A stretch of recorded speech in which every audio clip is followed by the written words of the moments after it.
हर हर महादेव, जय महाकाल। दोस्तों, 7 फरवरी बुधवार को प्रदोष का बड़ा ही प्यारा और पावन सा दिन है।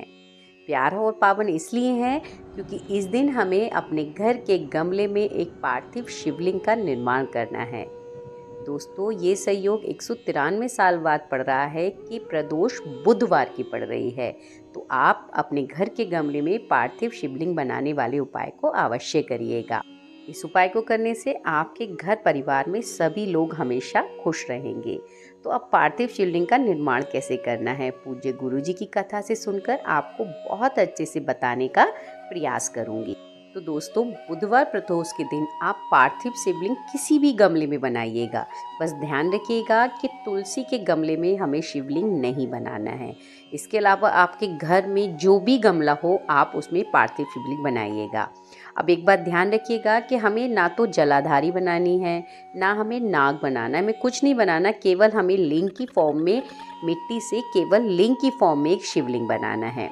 उसके बाद आपको जो पूजा अर्चना करनी है, बेलपत्र चढ़ाना है, भांग धतूरा, जल, दही, दूध जो भी चढ़ाना है, आप उसकी अच्छे से पूजा अर्चना कीजिएगा। उसके बाद दोस्तों, और एक बात का ध्यान रखिएगा कि आपको मिट्टी कहीं और से नहीं लानी है। गमले की जो मिट्टी है बस उसी से एक लिंग बना देना है। और पूजा अर्चना के बाद आप 15 मिनट बाद एक लोटा जल लेकर जाइएगा और उस जल को वहाँ चढ़ाकर उस लिंग को आप उसी गमले में विसर्जित कर दीजिएगा। कभी कभी ऐसा होता है कि वो मिट्टी का जो लिंग है विसर्जित नहीं होता, तो आप धीरे धीरे अपने हाथ से उसको मसल कर विसर्जित करते जाइएगा। और एक बात ध्यान रखिएगा कि आप पार्थिव शिवलिंग के पास एक दीपक गोल बत्ती का भगवान भोलेनाथ और माँ गौरा के नाम का अवश्य जलाएं। दोस्तों, इस उपाय को करने से आपकी सारी मनोकामनाएं बहुत ही जल्दी पूरी हो जाती हैं।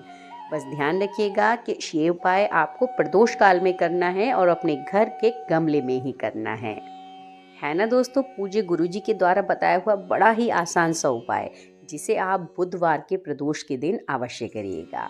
अब चलते हैं अपने दूसरे उपाय की तरफ, जो हमें बुधवार के प्रदोष के दिन प्रदोष काल में ही करना है।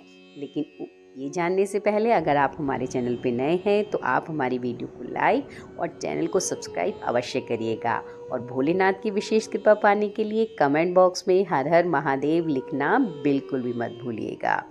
अब दोस्तों, दूसरे उपाय के लिए हमें लेना है एक बेलपत्र। ध्यान रखिएगा कि बेलपत्र कहीं से भी कटा फटा टूटा नहीं होना चाहिए। बड़ा सुंदर सा प्यारा सा बेलपत्र हमें लेना है। उसके बाद दोस्तों, हमें एक फूल लेना है। आप कोई सा भी कैसा भी फूल ले सकते हैं, लाल, पीला, सफ़ेद, हरा, जैसा भी फूल आपको मिल जाए। और इसके बाद हमें लेना है एक शमी पत्र। इन तीनों चीज़ों को लेकर हम पहुंच जाएंगे भगवान भोलेनाथ के मंदिर में। वहां पहुंचकर ये तीनों चीज़ें हमें अपने सीधे हाथ में ले लेनी है और साथ ही हमें नॉर्थ डायरेक्शन की तरफ मुंह करके बैठ जाना है। साथ ही दोस्तों, आपको एक लोटा जल भी अपने घर से लेकर आना है, तांबे के लोटे में। अब ये तीनों चीज़ें जब आपने अपने सीधे हाथ में रख ली तो ये आपको केवल स्पर्श करानी है। तो सबसे पहले आप इन चीज़ों को माता अशोक सुंदरी के ऊपर स्पर्श कराएंगे। उसके बाद दोस्तों, आप इन तीनों चीज़ों को माता जगदम्बा पर स्पर्श कराएंगे, यानी कटी भाग पर स्पर्श कराएंगे। और उसके बाद आप इन तीनों चीज़ों को भगवान भोलेनाथ की शिवलिंग पर अर्पित कर देंगे, आपकी जो भी इच्छा और मनोकामना है उसको बोलते हुए।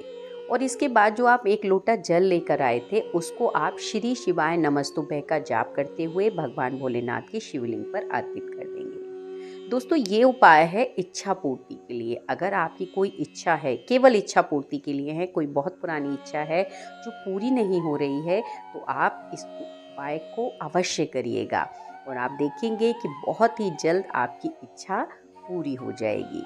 तो दोस्तों, ये थे बुधवार की प्रदोष पर किए जाने वाले बड़े प्यारे और पावन और सुंदर से उपाय। तो आप अपनी इच्छा पूर्ति के लिए इस उपाय को अवश्य करिएगा। और साथ ही दोस्तों, अगर आपको पूज्य गुरुजी के उपाय पसंद आए हों तो आप इस वीडियो को ज़्यादा से ज़्यादा शेयर करिएगा ताकि सभी लोगों का भला हो सके। इसी के साथ दोस्तों, हर हर महादेव, जय महाकाल।